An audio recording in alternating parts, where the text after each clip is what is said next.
Na, na, na, na, na. Na, na, na, na, na, na, na, na. Sorry. Are you done? It's like my fave. I'm going to start the show. Okay.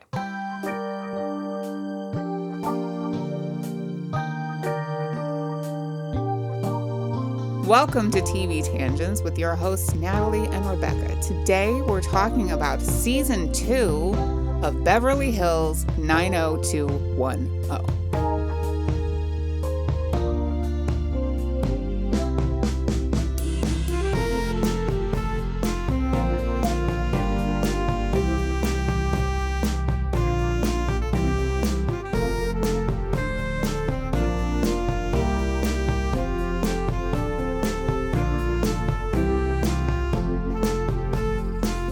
Natalie, do you want to take a time machine and drop into July 11th, 1991? I do. Well, this is the premiere of Beverly Hills 90210 Season 2, which was not real popular in Season 1. It had a rocky start in the beginning, but then it came back in reruns, and everybody was like, wait, this is actually a really good show. And so now we come back July 11th, 1991. It's summertime, and not a lot of shows premiere in the summertime. You know, it's interesting because I did not know that till you just told me that from back then. But it makes sense because on the show, it's the last day of school in the first episode of the first day of their summer break. Yes. So being in the summer, I bet they did that so that it would be completely, would make sense with their theme. And we can have some beach time because we're in California. Yes. So here we go. Let's go. It's July 11th, 1991. It's a Thursday. I just turned 16 a couple months ago. We don't have school tomorrow because it's summer. Is it summertime? We can watch Cheers or Wings. That's what's on during 90210. Those are on NBC, but we're not really into those yet because Sam is still just a guy that's our dad's age. He's not cute yet. So every show on every station right now is a rerun because nobody's That's what new. you do in the summer. Right. Exactly. So 90210 is brand new. We liked watching it last season. We ended on a cliffhanger, which We was... have to know what happens because Brenda's late. Yep. She and Dylan did it for the first time. And now she's late. And so we don't know what has happened over the summer. This is the season where it went from an after-school special to a teen soap opera. And it set the stage for future teen soap operas like OC and what were some other ones? Like, Oh, what's that one? Am I saying Dawson's Creek? Dawson's Is that a Creek, right one? yeah, And One then- Tree Hill, Yes. Gossip Girl, stuff like that. Yes. Yes. So this was the original teen soap opera. Yes. And I was totally into it. And I felt like season 2 was way better than season 1. I love that. I love this. And now that I know that about it starting off in the summer and the actual summer is so cool because I'm like, okay, they got to do something to make it fun where the kids aren't worrying about school. And it really was about half of the second season where they were in the summer. And then they did go back to school. So I'm imagining when it was airing, it kind of like lined right up with that too. But I love in the beginning, that it's like the Peach Pit is slow. So Brandon looks to get a job at the beach club where everybody who's rich as parents have a membership and they just hang out there all day and drink free drinks and go to the beach. But again, it's typical Beverly Hills. Everyone's playing sand volleyball. Everyone's surfing. Everyone's rollerblading. It's typical kid stuff. Which And is they're good. not like, they don't care that their friend Brandon is working at the... Right. They're not like, oh my God, you have to work at the place. Exactly. They're cool with it. They And the actually love it. Walshes even get a membership. Yeah. They come for sure to visit the first time. And then, it's like everybody's got a membership there. And then the Walshes were like, well, we're not sure about the cost, like the first time. Because they're like, So Brenda takes a pregnancy test, but it comes out like a color that's not even on the thing of colors that it should show you what you are. So she has to tell her mom. No, at first she ends Her mom up finds it. Well, doesn't she? her mom finds Which the happens in every show. box in the trash can, of course. And she ends up going to a doctor appointment, though, where Kelly and Dylan go with her. So they go to the doctor's office, and then she goes in there to talk to him. And at first, the nurse was like, here, can you give us a urine sample? And she runs off. And then when she comes back in, she basically tells the doctor who comes in, well, it's not necessary anymore. So when she went to do the urine sample, she obviously got her period. Okay. Because then she realizes that she's not pregnant, even though technically that's not necessarily still could be the case. but and any responsible doctor would have been like, okay, we're still going to test. We're still going to do this. But it's and television. and I imagine since she gave a urine sample or whatever, and then who knows, anyway. whatever. So they leave, and everything's, and of course as they're leaving, Dylan's like, hey, while you're here, maybe you should go on the pill. Oh, because it's all about you, Dylan. She's like, then she leaves. Kelly's like, way to be a guy. And then they're all mad at him, so they leave. But that was kind of like the big thing. And then Brenda's just super freaked out about it. And she basically tells Dylan that they have to break up because... Yeah, because she doesn't want this she's again. like, we went too fast and this and we need to break up. And then they end up kind of like... She's basically like, we need to see other people. But they're still friends. They still hang out with all the, the crew and all that kind of stuff. Especially now that everybody's going to the beach club where Richard Weber is the head. He's the lifeguard coach, and he's like the guy who runs the beach club, Cabana Boys, where Brandon ends up getting a job as a Cabana Boy. Yes, it took me way too long to recognize James Pickens Jr. from Grey's Anatomy. Yes. I was like, that guy. Nope, day one. It's Richard Weber. From? He was 36 years old in this episode. So also after he's been on Roseanne, so everybody knew him when he was on Roseanne. But oh my God, love him so much. Of course, for anybody, anyone who's been around for the last 20 years and has seen Grey's Anatomy, he plays Dr. Richard Weber on Grey's. So he is awesome. Love James Pickens so much. Awesome. And he watches The Young and the Restless as the boss on this because he's always like, Brandon, don't bother me between 11 and 12. Young and the Restless is on, which cracks me up. Oh, what must it be like just managing a beach club? I know. Just like, go over there and do that thing. Even just doing what Brandon was doing. I'm like, this looks like it's a lot of fun, actually. So, and the funny part is, so Kelly's there and Steve's there because they're just hanging out. But Andrea, Brenda, Donna, and David are taking a school drama class. So they're taking summer school and taking a drama class. Oh, Andrea, she's such a go-getter. Yes. And so all of them, the rest of them are doing it for whatever reasons. So, yes. I love this new scenery that, we're not just in the school. We're not just in the Walsh house. We're like going out and doing things. And it gives more opportunity to meet new people and for Brandon to get more girlfriends because that always happens. That's exactly what's needed.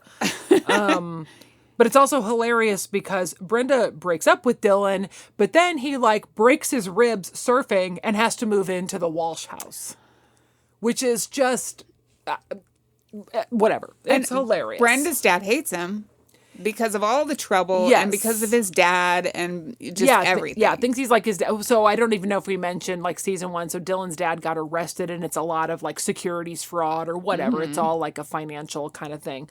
And he's always in the paper. So Jim's always like father, like son. And Brenda's like, he's nothing like that. I mean, I can tell you that if I was trying to date a guy in high school who lived by himself, my dad would have locked me in my bedroom. Yeah. It wouldn't be, Jim's not as totally normal unreasonable. as it seems. Exactly. Especially what happens later on. Yeah, later. I was going to say.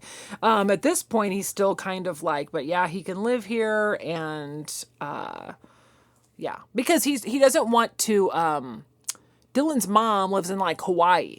And because of his accident and everything, and the only reason they even knew who to call was because they found Brandon's number in his car. They found it because he was unconscious on the beach or something. And so this whole thing happens, and that's why they call the Walshes. So he comes, lives at their house, and it's just kind of an interesting turn of events, shall we say. We're setting up the dynamic between Jim and Dylan. Yes. And how forever they will be warring with each other, and they're the will they won't they of 90210 because sometimes they love each other and sometimes they hate each other. That's true. Kelly's mom and David's dad start dating. So that's interesting. And, Jackie's been sober. And this is like when we first kind of see David's dad. And his parents are like separated, but not officially divorced yet. And I know what happens is Mel is at the beach club. And he's a orthopedic or not orthopedic, dental surgeon. Yes, like dental whatever that means. Orthos.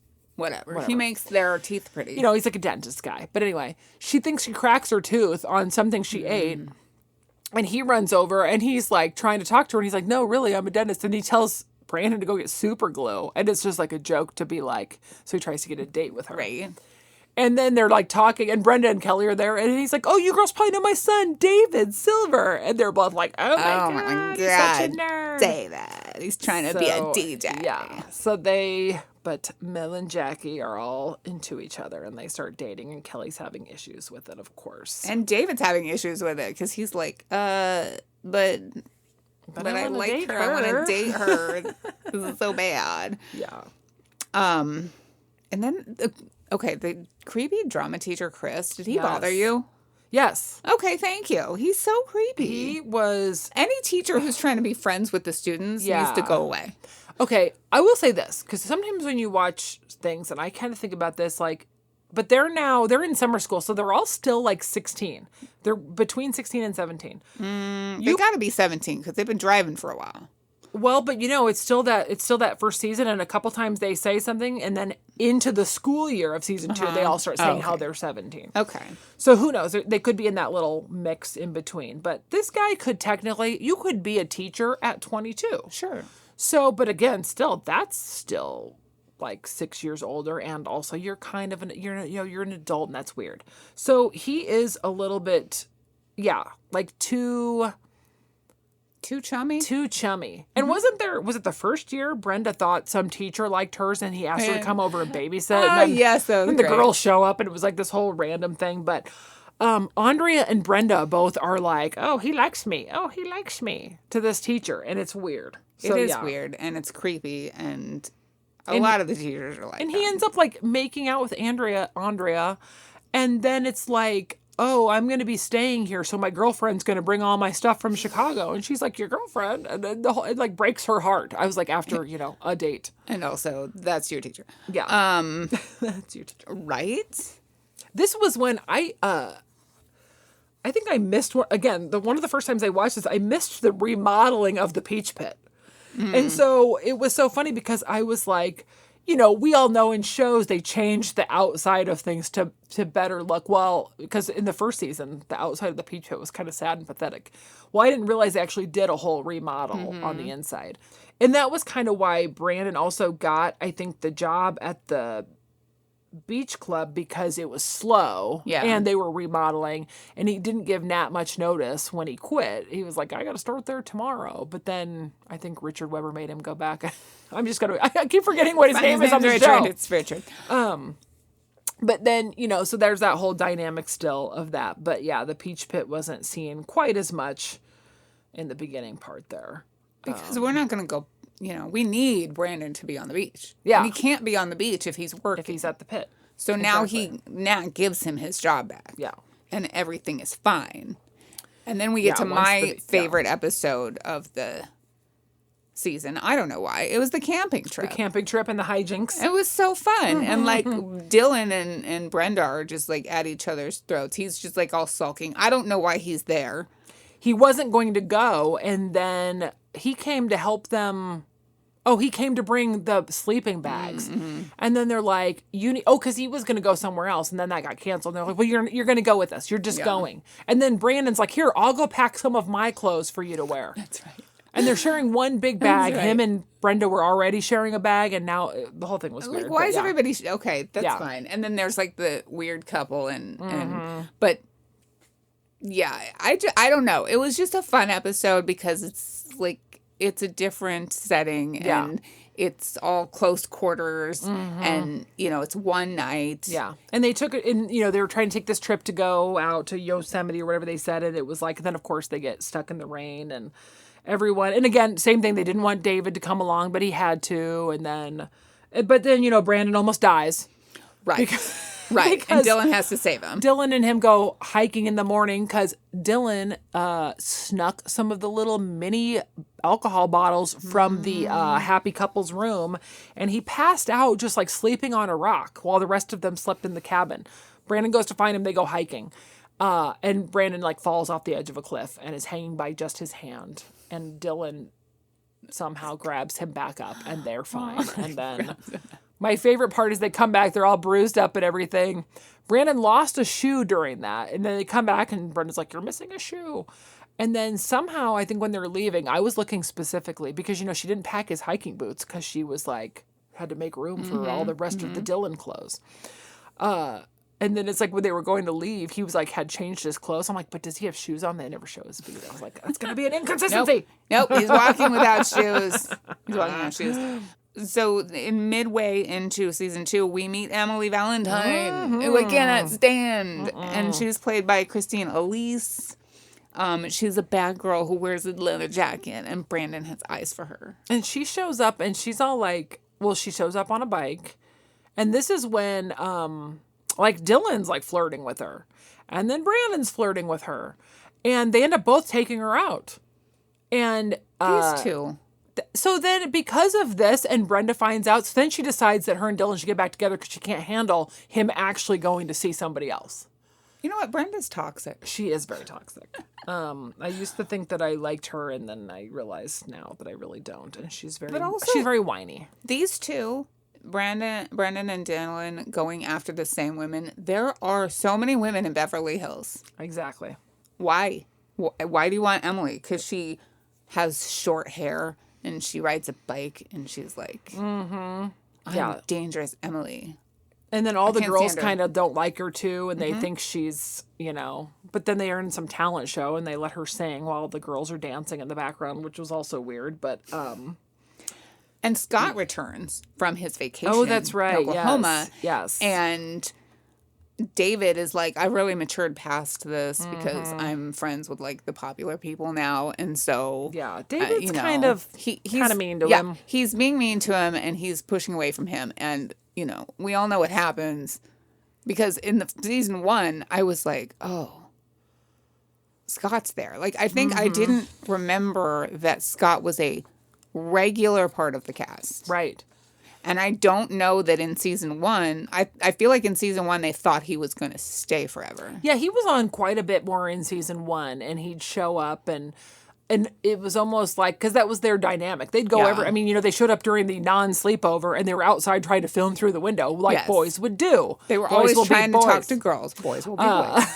And so yeah, it was like he kind of had a few more parts in that prior to all this, but then comes back and they kind of set the out. Stage right away though too, because he came back and his grandpa had given him a gun and goodness, David right away was like, oh okay, well I don't really, he's like, okay, well that's weird, like, and then he kind of pushes it off and then we don't see him again for like another few episodes, and they're clearly phasing him out, but like they didn't do it in the way that sitcoms do it. And that's what makes this a different kind of show for teenagers, is that it's a soap opera. Yeah. And so they've already set the groundwork for the things that are going to happen, which, again, we have shows like that now, but at the time we didn't. And so you would have a character show up for one episode and serve their purpose. Right. You would not...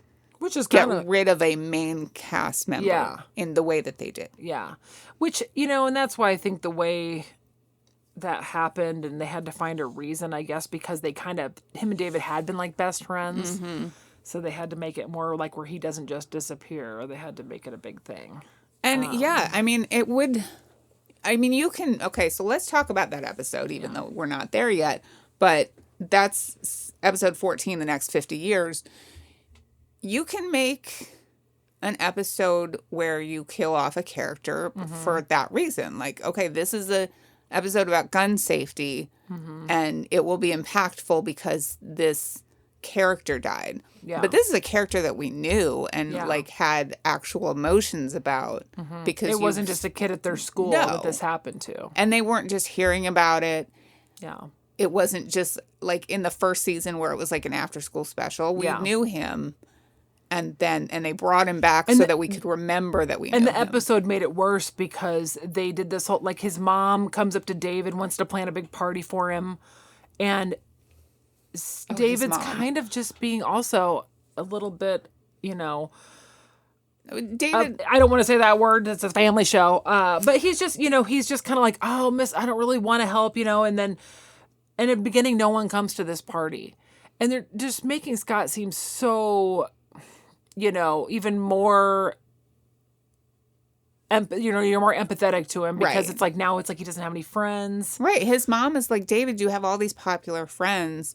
And I don't know if the kids there were like not his friends. Well, yeah, and I don't think his mom even wanted all those guys to come. She was like, oh, well, what about, I think his mom was so thinking like, oh, remember all your friends, Timmy and Joey, probably guys that they had been friends with in grade school. Yeah. And I don't think she realized, because I think there was a part where she didn't really want necessarily people like Brandon and Kelly and those guys to come, but they end up being nice for David's sake and showing up at the party.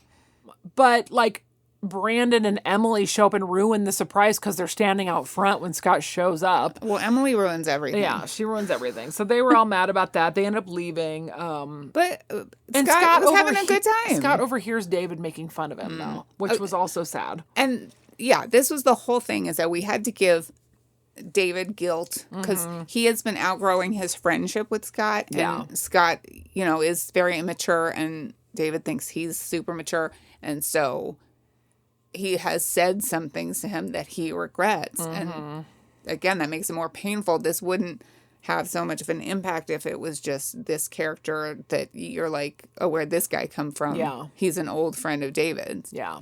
No, he's Scott from all these. Yeah. Oh my God, I remembered every moment of this episode because you can't find it. I don't know if you own it. Well, I do, but Paramount Plus, it's on there. It's I couldn't find every it. single episode is now on Paramount Plus.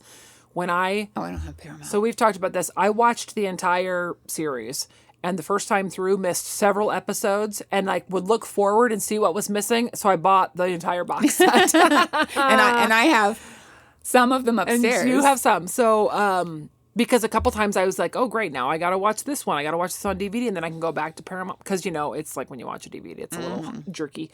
But when I went back to review seasons 1 and 2 and whatever, as I go through, every episode's on.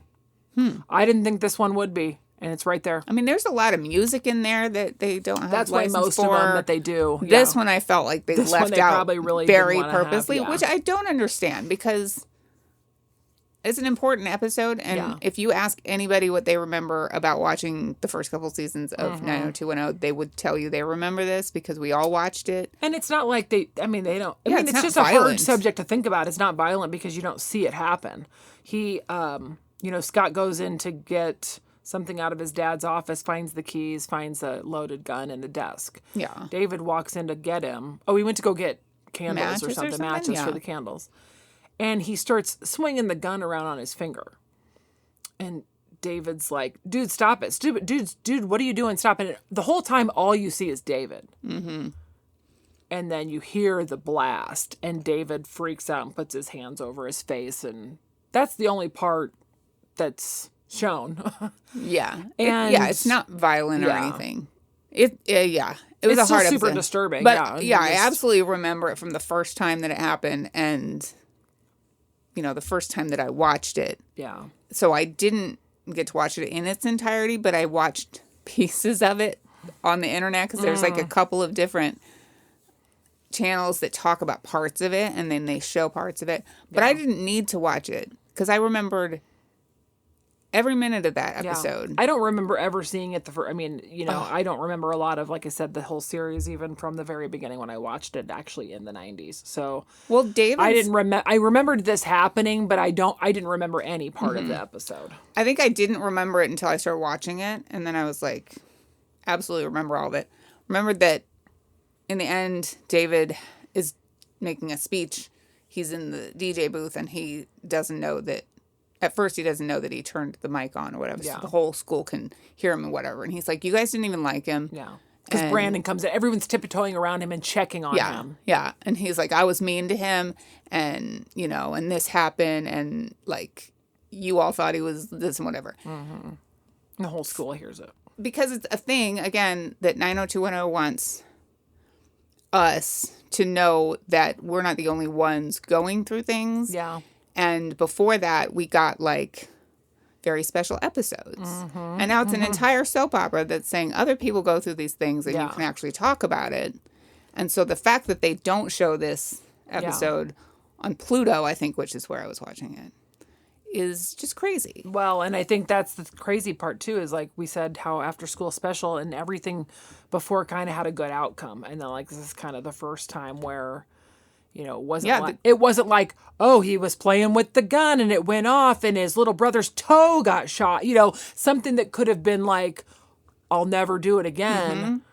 They turned it into a real tragedy. And it was so heartbreaking, especially with his mom. His mom was like... super heavy. Oh, David, I need you to help me with this. And I need you to come to the funeral. And I need you to, do this for me. Give and a talk and do all that. He's like, I'm not your son. And I wasn't his friend.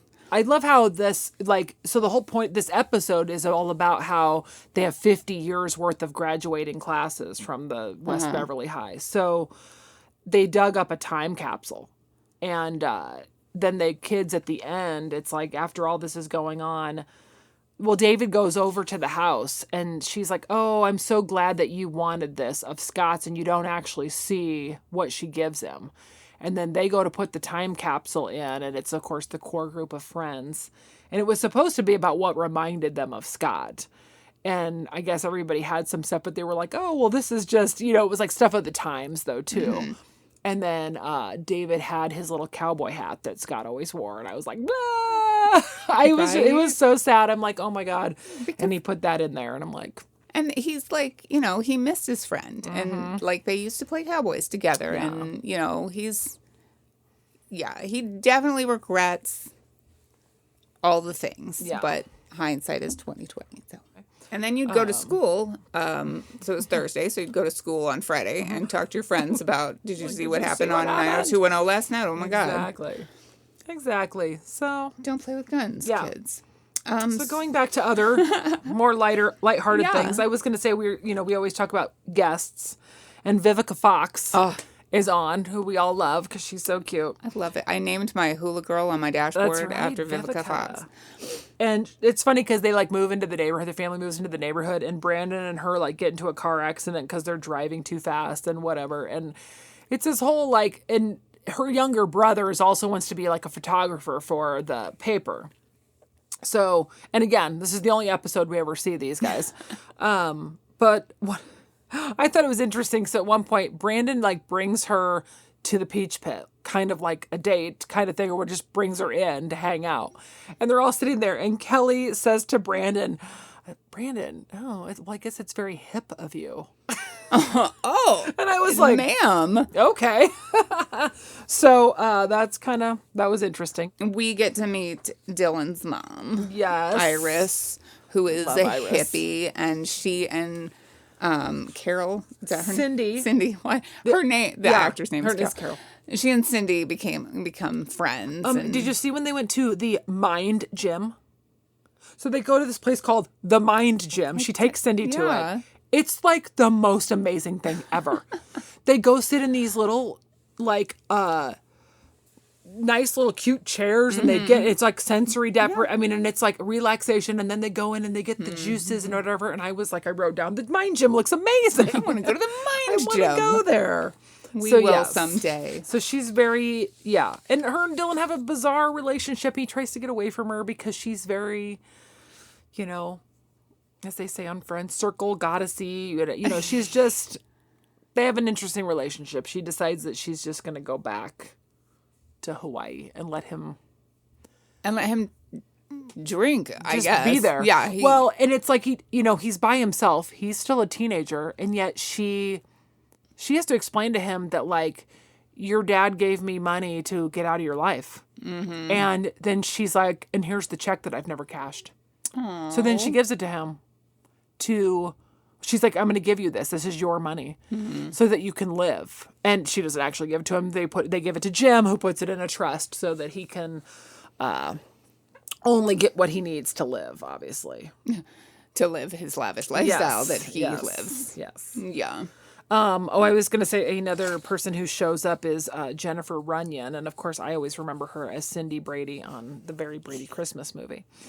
But man, she just used Steve like no other. She knew who he was. Knew his mom was famous. And then she just got everything she could out of him and was a snobby person about it. Like, oh, the limo. Oh, this. Oh, that. It's got to happen. And Kelly knew the whole time and she kept trying to warn him. And sure enough. Well, why would he listen to her? She's jealous. Mm-hmm. Because he's Steve. Poor Steve. Exactly. Steve can never get a break. Then there's the Halloween costume party. Also, why does Donna always wear things that she can't move in? Oh, seriously. The spring dance the previous season, she wore a giant dress where she couldn't move. And now she wears a mermaid outfit that she can't move in. Donna, I mean... And Steve finally calls her out and says that to her. It's like, why are you always wearing things? I think it's hilarious that she's supposed to be the dumb one. Yeah. She okay, Dad, can you make me the dumb one on the show? Yeah, exactly. But also the one who never does anything because you're my dad. And my favorite part is she's supposed to, as we go on, you kind of find out she's her mom is kind of very strict and they have the values and all the things. But in the very beginning, when they're in the fashion show, and Dawn has a different mom though, yeah, they model swimsuits. Ooh. And then this Little Mermaid outfit that she's got on is the most revealing thing ever. Every time Donna comes in anything, everybody's looking at her like, oh, it's Donna. It's just Donna. That's how she dresses. Yeah. She is hilarious. Dylan and Brendan went as Bonnie and Clyde. Yes. And Kelly is way too revealing and gets herself into some trouble. To a situation. Mm-hmm. And then Brenda's shaming her though right away. She's like, I told you it was too revealing. I was like, maybe not the right time, Brenda. Maybe not the right. You were right, but maybe not the right time. This was I liked this episode, but this was another one that made me like Kelly. Because Kelly just, it's not her fault that she is in that her mom is like this and that she, has everything she ever wants, but doesn't really have anything that she wants. And she's thinking in her head, I just was trying to be flirtatious and it shouldn't have to come at a cost to me where somebody thinks that means they can just do what they want. Right. Exactly. We have more drama with Emily. Mm-hmm. Emily. I'm just waiting for her to go away. I'm like, can you just please not anymore? Yeah. Thanks. They go to this underground club that no one knows about. And Brandon specifically tells her he doesn't want to do any kind of drugs. And then she just slips it in his drink. Of course. And then, that's a whole barrage of things. But he finds out later that she did that. And then he kind of basically was like, we're done. Mm-hmm. And she literally goes crazy and stalks him and just shows up. She's shows up at their, they spent that, she said her tires got slashed. She ends up coming and spending the night at their house because her parents aren't home. Then she wears Brandon's favorite shirt. The kids are all decorating the float at the Walsh's house. And Emily comes out in his jersey and then goes around saying things to people like Andrea, oh yeah, I spent the night here. I spent the night with Brandon last night. Mm-hmm. Just lies and crazy stuff. And then she's calling their house and hanging up. And sending letters. Yeah. And he basically has been trying to be rough, finally, we're done. Stop coming around. She shows up and she tries to light the float on fire. She destroys their float. And then Dylan and Brenda come home and they're she's sitting there on the edge of the float holding a lighter. Okay. Well, how about the police? How about the school intervention? Yeah. I don't know how that works. But also in this, yeah, that's when Brenda and Dylan are maybe we should go keep ourselves busy so we stop making out with each other all the time. Yeah. We're just making out too much. That's true. Apparently not doing anything else because they're screwed. Then it's Christmas. And it's a good old Walsh family Christmas. Walsh family Christmas. Dylan goes to see his dad in prison. When his real dad now is there, not the fake guy from episode 1 that was just getting arrested. And his real dad is played by Josh Taylor, who is also Roman Brady on Days of Our Lives. And this was also, but this was way back when he played a different character on Days of Our Lives as well. He used to play Josh. No, I don't know. Some guy with a different name. But anyway, he was a different guy on Days of Our Lives in like the 80s. And then he came back as Roman Brady in the like late 90s and ever since. I guess I didn't realize that. Love him, love him, love him. So yes, he's Dylan's dad. But whoever. Yeah, he's in prison and Dylan visits him and then he's just like, I didn't want you to be alone, even though I was always alone at several Christmases. And he's all like, Dylan's being the better guy. Good for you, Dylan. But this is the episode where the Santa Claus shows up in everybody's scenario and it's the same guy. Well, yeah. You don't want to have to hire a bunch of Santa Clauses. But it made it kind of like a little magical Santa thing. Brendan falls for an ice skater. Yeah, that was like a really bizarre... I mean, again, it's the episode where we have to like have Brandon fall for another girl. Right. And it's so out of place and it makes no sense. Because, by the way, also Emily ends up going off to like a sanitarium. Mm-hmm. So now everybody's just moves on with their lives. Yeah, we got to get past Emily. And Brenda's trying to sell a bunch of expensive things to all her friends because she's working at a little boutique where then her boss also steals her commission at one point and everything is bizarre. And then we have what I call the Brady Bunch episode because Brenda gets into an accident with a woman and she's in Brandon's car and it's like a fender bender. Yes. And then the lady is like trying to sue absolutely everybody, even though like she barely touched her, but she also doesn't want to tell Brandon that she hit her with her car. She's going to sue everybody. And it is very much like in the Brady Bunch when Uncle Fester hit Carol's car in the supermarket and then wore the fake neck brace. Yes. And then they had to prove that he was faking. It was like, the same Mr. thing. Brady threw his briefcase on the floor and Uncle Fester turned his neck and they were like, whoa, case closed. And in the same way, we see the lady jazzercising in her living room. My favorite is how pronounced she is. Oh, my goodness. Brenda goes to see her again because she feels sorry.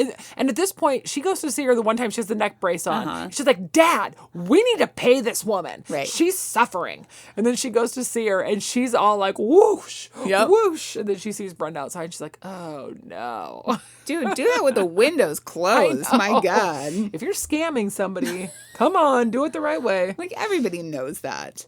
So funny. Oh, and the big condom episode that we have where everybody's talking about condoms and everybody wants to give condoms, which is the second time we've had a big to-do about condoms because we had one in season 1. Yeah. But now we need to reiterate and we need to get all the parents in on it so they can argue about it. And isn't Donna the one who is like against it? No, Donna speaks up like for making sure kids get them. Oh, yeah, but like her parents are like... And her mom's there because she's against it because she thinks that's just encouraging people. Right. And Donna's like, well, kids are going to do it, so give them condoms. Mm-hmm. And David gets the wrong idea that she's so for it because he's like, oh, she's down. By the way, they're dating at this point. Like full-on dating. Full-on dating. And their parents... And she's not ashamed of it anymore. His dad is dating Kelly's mom. Yes. He's dating... Yeah, so... And he wanted to date Kelly. There is a part there where like the whole... being like having dinner with the parents together and Kelly and David wants to date Kelly and then and Kelly tried to be like ruin it by being a bratty like we'll prove what a bratty stepdaughter you'd be and she tries to be all stupid and everything but then goes back and she's like I guess I'm fine with it. I guess I'm just Kelly. But then in that end of that episode when they're talking about all the safe sex and all the condoms and everything, Jackie finds out that she's pregnant. Yes. My favorite part, though, is that when we got to see, she starts reminiscing and looking at old photos, and you actually see photos of Jenny Garth as a baby because she's trying to look at Kelly's baby photos. I was like, oh. So this is a secret, and she, like, I think she hasn't decided if she's gonna tell Mel or she wants to tell him. Yeah. On like a special occasion or something, and it's like a whole episode of Three's Company. Yes. It's all misunderstanding. I think there's some kind of misunderstanding. Right. So they're going to like break up, but she thinks that he wants to break up with her because she's pregnant, but he thinks that she wants to break up with him because of something else. And it's just like so confusing. My favorite part is that the kids, so Kelly is at school and she's all like discombobulated. And the girls are like, what's wrong? You guys, I don't want to talk about it. And they're like, we're your best friends. You have to tell us. And she goes, okay, well, you can't tell anyone. my mom's pregnant. Oh my God, blah, blah, blah, blah, blah, blah, blah.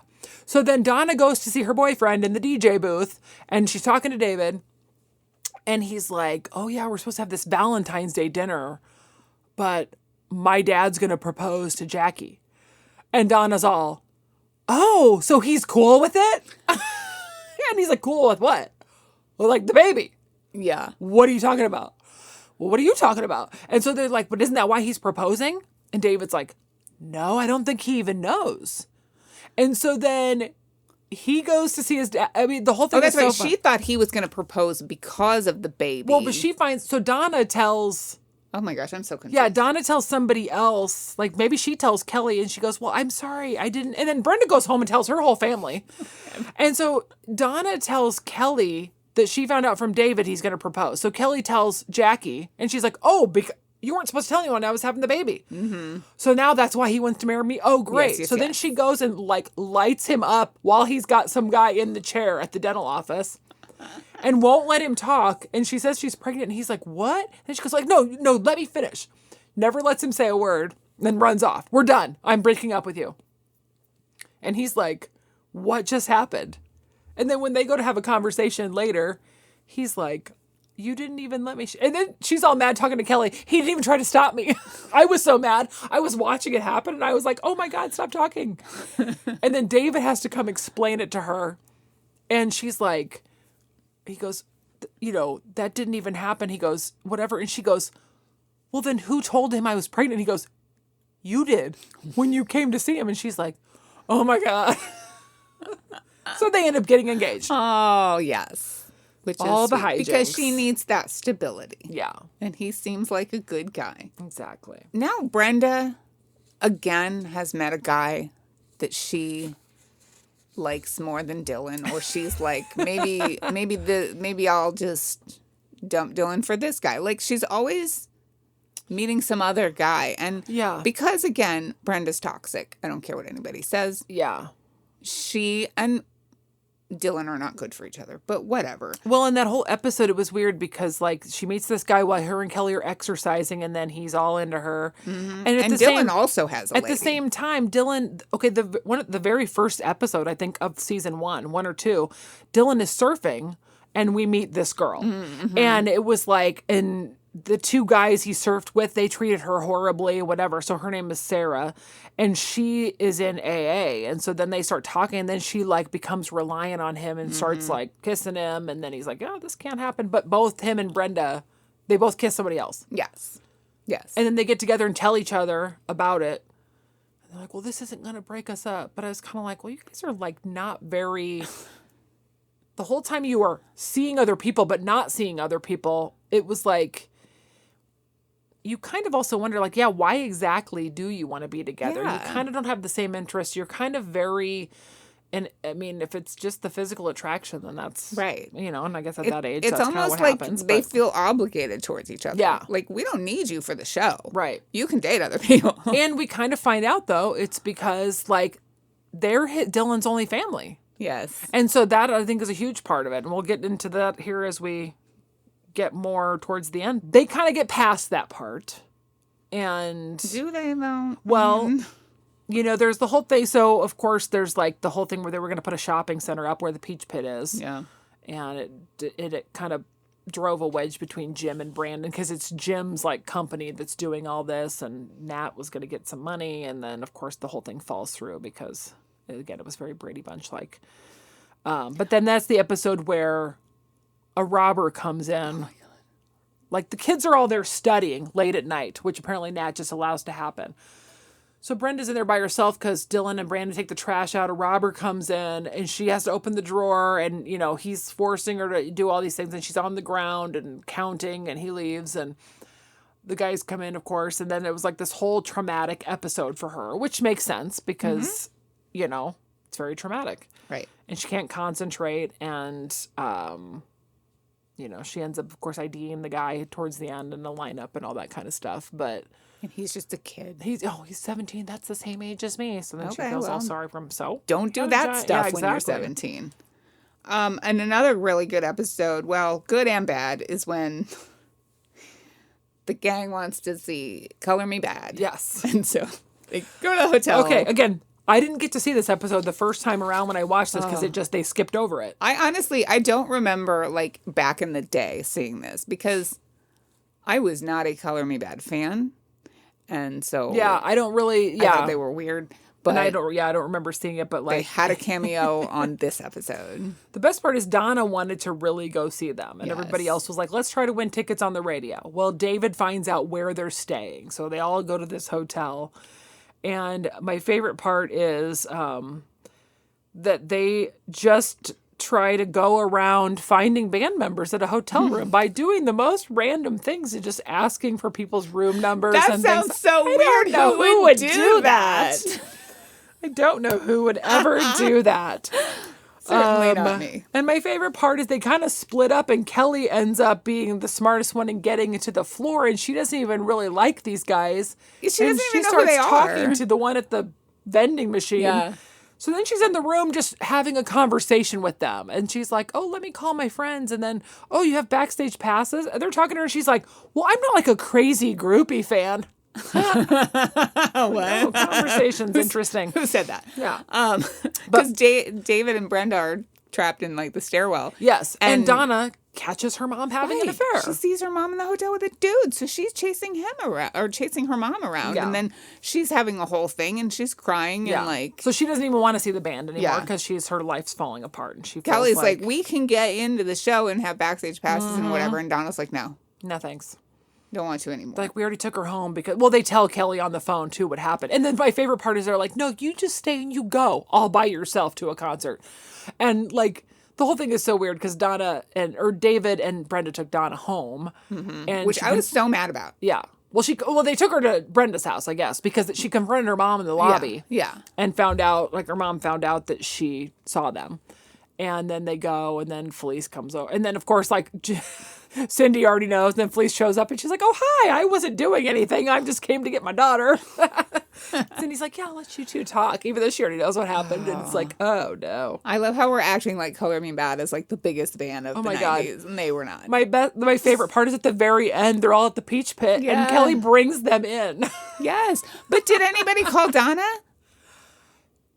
Because Wasn't she there with? No, she was Was there with she? them. Yeah, because Okay. So she went home with her after she talked to Cindy because Cindy's all knowing. She is. She's like, she will always love you because she's your mom, and then your mom you'll know. And so Donna goes home to talk it out with her mom, and she's like, well, you have to tell Dad because I can't keep this to myself. She's like, I will. So then David comes over or whatever, and then she's like, no, go be with your friends. Like, you should go be with your friends. Okay. And they all go to the Peach Pit. So wanna then make sure. and then Color Me Bad shows up. And then everybody's like, oh my gosh. Kelly's Color like, Me Bad is hey, here. these are my new friends. And she introduced them by their first names. And she's like, oh. She's like, I don't really know who they are, but I found them in a hotel. And no one in the Peach Pit, like, rushes them. They're all just like, they just, like, move some chairs out of the way. She's like, oh, I told them they had to sing for their burgers. And then they just sit down at the thing and they don't sing. They just sit down and wait for their burgers. And like, we're not contracted for a song. What's happening? So. Yeah, they're like, we can't do that. It's not part of the We don't have licensing agreement. Oh, and then this is where Brenda and her dad's relationship starts to break down Yes. because she keeps missing curfew because she's at Dylan's house. Keeps falling asleep at Dylan's house. Which, Again, it's bad enough you're breaking your curfew, but you're at your boyfriend's house and your parents are letting you stay there and there's no adults around. right. This is just his house, and you've already had one pregnancy scare, and your mom Exactly. knows it. Yes. So, she's just like, well, I'm just going to live there forever. I don't care. And yet somehow, even with these breaking of the curfews a couple times, her parents are going to let her go to Mexico with Dylan. And I mean, first of all, the fact that they ask, and then they're like, and Brandon's like, you're really going to let her go? But then she misses curfew again, and Jim's like, no, you've broken my trust, and now you guys can't go. And she decides that she's going to lie and say she's staying at Kelly's and go anyway. Who would do that? I don't know. You know what I don't like about this part too is they get down there. She never told Dylan that she lied to her parents. So then she's like, well, I'm going to go. So they do the whole thing where they call Kelly's house. Then Kelly calls the hotel in Mexico because it's just, it's the early 90s. And apparently that didn't cost anything, although we know that it did. We know it did. And it gets right through. Also, I mean, I know they're not that far into Mexico, and it's close to where they live and whatever. But I was like, okay. So then Dylan and Brenda are like fighting because Dylan brought. Oh, she finds out at the hotel that Dylan has brought another girl there a year ago when they were seeing other people. And now she's mad, and then they're like at dinner and they're fighting, and then all of a sudden some guy comes over and sings, and then they start laughing, and then they're happy again. By the way, kids, this is how you did it in the 90s. If you needed to sneak around, you would tell your friend that, hey, I said I was going to be at your house. So when my mom calls, and then you just say, oh, she's in the bathroom, I'll have her call you back. And then you call me, and then I'll call her back from another number, but she won't know because we don't have caller ID. It's Exactly. fine. Exactly. But also, I'm in Mexico. It's going to sound different. It's not going to be, I don't know who would do that, though. That's no, deceptive. I have no idea. No idea. Let's not lie to our parents. Oh, and my favorite part about this is that Brenda left the country with no ID. Right. Before And without her parents. Before they before they come back and get stopped, I was like writing notes down, and I was like, don't you have to have a passport to go, So I'm writing my notes down, and then when they come back, Dylan's like, here's my ID, whatever. And then I don't have my ID. It got stolen in the robbery. And he's like, okay, well. And he's like, well, where's your birth certificate? And she's like, oh, I don't have that either. And they're like, well, we can't verify who you are. And they're acting, and it's like still so chill, though, like way back. And I always think about that even with like airports and how it was before 9/11. You're just like, do whatever you want. Yeah, whatever. We'll just do it this one time. So sure enough, they get to call Jim, and he gets to come down and get her at the border. And he is beyond furious. Look, I'm on Jim's side all the way. Exactly. I'm on Jim's side all the way. Oh, I got to come get you from Mexico? My favorite part is when they get back, Brenda's like, I said I was sorry. I don't know why. And then she's like, acts like it's Jim's fault or her dad's fault. And then she's like, they won't let this go. I mean, she's really acting like it's not that big a deal. I just lied and went to a different country. Natalie, I had a 16-year-old daughter. This is exactly how she acts. Like, I don't know what you're so mad about. I don't know why it's that upsetting. I don't know why it's so upsetting that I skipped school 6 times. Like, I don't know what your problem is. I don't know why my mom's being so crazy. You treating me like a child, and then she stomps up the stairs and she goes. So you're probably right. That's exactly what you deal with on a regular basis. Oh, because, Lord help us. Yeah, the whole thing is crazy. And this is like at the end. Oh, by the way, I wrote in my notes that Brandon is starting to wear scrubs as pajamas. I don't know if you noticed that towards the end of season 2. He's constantly in just the shirt, and then he has like sweatpants on. Maybe he got them from Dr. Weber. Where you're for. That's perfect. He's like, hey, we had these scrubs. We're getting new ones. But he's just like, all of a sudden, randomly, he's got it in a few episodes where he's like, comes into Brenda's bedroom to talk to her before going to bed. He's wearing a scrub shirt. I'm like, this is weird. That is wild, because those aren't comfortable. Because before he was just always wearing like a t-shirt and sweatpants. And I'm like, okay, now he's got scrubs on. I could never. So during all this hullabaloo, the wedding of Jackie and Mel, her house like floods, like and everything. And also this guy Jake, who used to surf with Dylan, shows up, and he starts flirting with Kelly, even though he's seriously older. Yeah. Millie did this because it was show a is he Melrose from? Place Okay, crossover. that's what it was. I was this like, is how it started. I know I've seen that guy. It was the Melrose Place crossover. I also watched Melrose Yes, Place. So. Melrose Place is also a good one. So he shows up, and then he's there, and then he's like, I mean, they like kiss a few times, and then he says she wants him to go to the wedding with her, and he's like, I can't do that, and then he leaves, and they end up moving the whole wedding to the Walsh's house. Of course, probably the smallest house any of them have. Of all. Like Steve's mom is never even around. Why wouldn't they just go to that house? Right. So no, they're like, well, my favorite part is Brandon's like, I'll ask my parents, maybe we can have it there. And then they get back and she's like, what? And then Jackie just calls and says, thanks. Can you imagine that conversation? Hey, Mom, can my friend's mom have a wedding here? And also can all of her daughter's friends be her bridesmaids? Right. That was the other thing I wrote too, is why were Donna and Brenda bridesmaids? And at one point, weird. Jackie said to her when she's like, I let your friends be my bridesmaids. And there was like David and a couple old guys that were Mel's friends, who he actually has friends. So it was very strange, but I mean, it was all cute and everything. And then it was very sweet. But that morning, so after the whole Mexico fiasco, Jim tells Dylan, like basically that they can't see each other anymore. You guys need to take a break from each other. Mm-hmm. So Dylan runs off mad too. And then he shows up in the morning. Oh, Cindy passes Dylan a note through Brandon, by the way, because she's like, you should come talk to Jim. So he comes the morning of the wedding and tries to have a conversation with Jim. And it still turns into, well, I appreciate the apology, but you disrespected us and whatever. Uh-huh. And then now Dylan's acting like that. Well, I just don't see he's such a hothead. And you guys, I trusted you and all this, or whatever, you welcomed me in. So then he runs off all mad too. And he's like, well, I'll be back for the wedding. So he comes to the wedding. And then Brenda was kind of like, oh, okay, great. Thanks, Dad. But then Dylan's all moody at the wedding too. And everybody's doing the things. And so Dylan's hanging out. Well, he was hanging out by the bar. He hadn't been drinking yet. But then Jim comes over and he's going to kind of semi-apologize. And now Dylan's all chip on the shoulder. Don't do him any favors.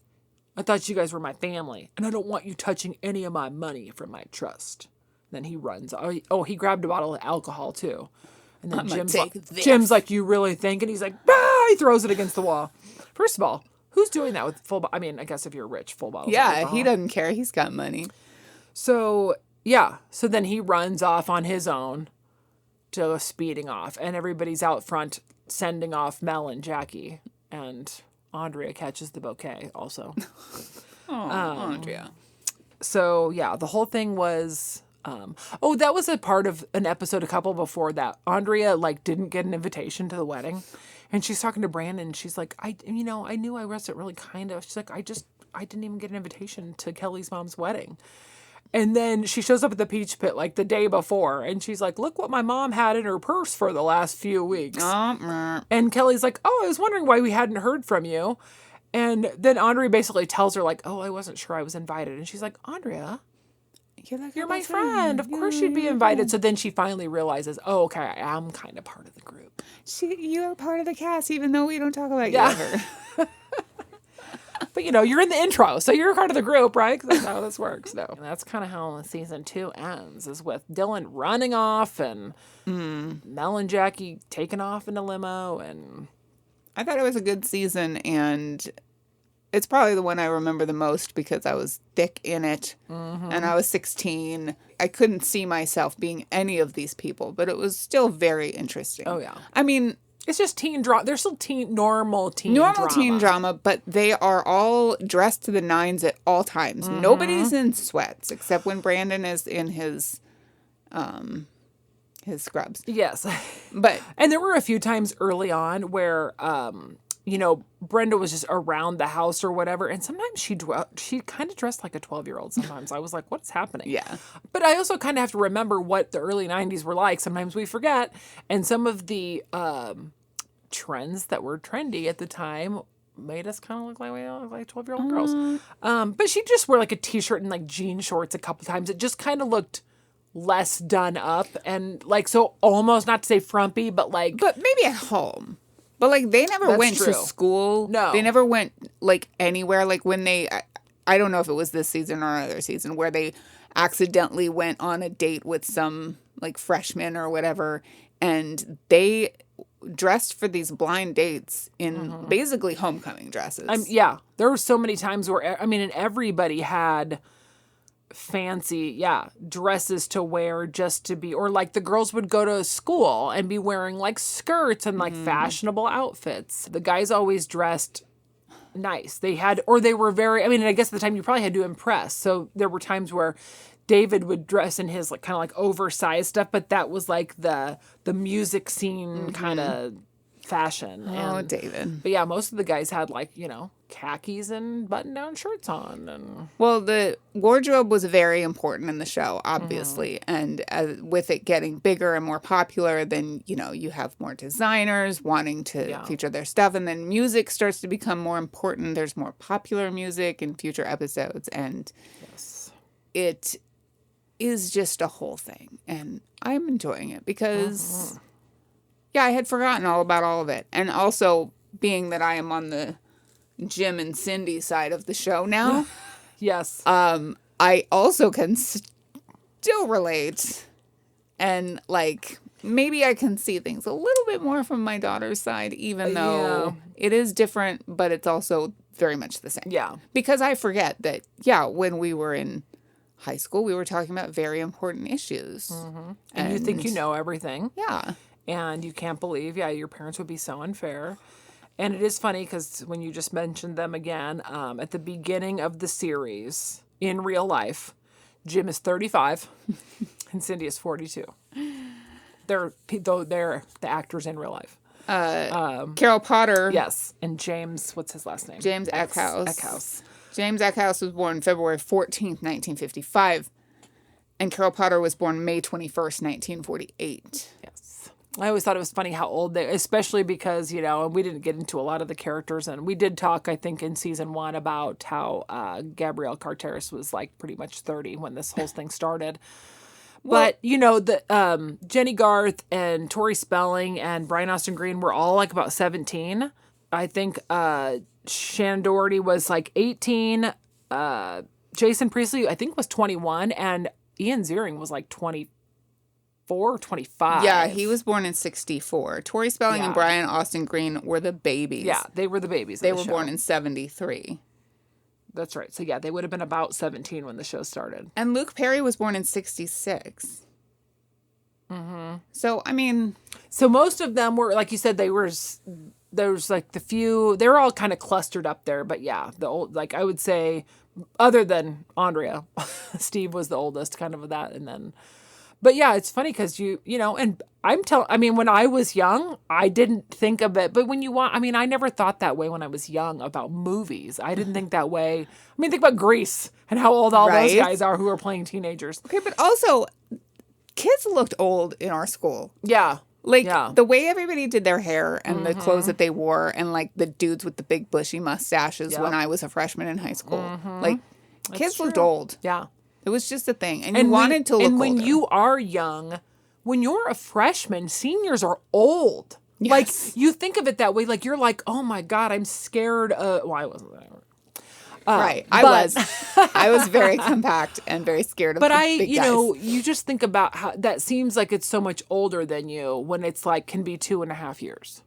Yes. Because, like, you guys were seniors when I was a freshman, and you're 2.5 years older than me. So, but it's that mentality, and usually you're at a new school and then everybody seems like they're, so everyone seems way older and seems like so much more mature. So I guess watching this show as a kid, I was, when the show started, I would have been like 12. So to me, I was like, oh yeah, they're teenagers, obviously. Obviously. The only one I thought about ever was Andrea. Yeah. I was like, man. She looks like a teacher. She looks like she's... But then there were kids who looked like teachers. I mean, you look at our yearbook photos and oh my goodness. I always look like a baby, but it's true though. You're right. But Brian Austin Green is a baby in this show. So, oh yeah. Although he is 2 years older than me. I love how he is in the very beginning. He's so little. He's so little. Back in season 1, he was so little. Season 2, he got a little more height. But he's still, even in season 2, he's still kind of baby face-ish.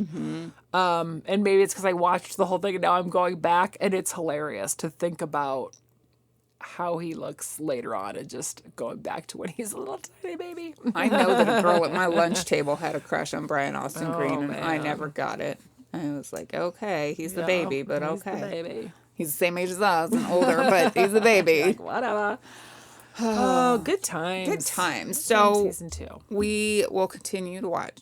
Yes. 90210, we're going to do season 3 next in the near future. Yeah. Do you have anything else to say about season 2 of Beverly Hills 90210? I don't think so. It's very gripping. It's very easy to binge because it's so good. And I do like this.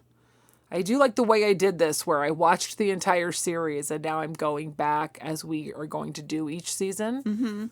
Because it's so much just having that instant recall of just having seen it. So and knowing what's going to happen. Yeah, knowing what's going to happen. I can actually pick up on things a lot better too. And And it's so good that it's so easy to watch again right away because it's so good. I am enjoying the 90s nostalgia. Yes, me too. And it's a simple, I don't know. They don't have cell phones and they're not, there's a lot of things that they're not dealing with, but a lot of things that they are dealing with. So I don't know what I just said, but. Although you did remind me when you just said there were no cell phones about all the times that Jim could have just called Dylan's house when Brenda fell asleep and wasn't home. Because he was up anyway. Right. He stayed up. So there's that. I mean, people had car phones. Yeah. Because they're rich. They progress. And then everybody starts to get phones, which is kind of fun. So we're getting there. It's always fun to see that change in technology. Well, if you want to if you want to reminisce about 90210 with us, or if you want to know what happened but you don't want to watch the whole season, then come back for season 3. Yes. Go show. Wrap this up. Wrap it up. Bye.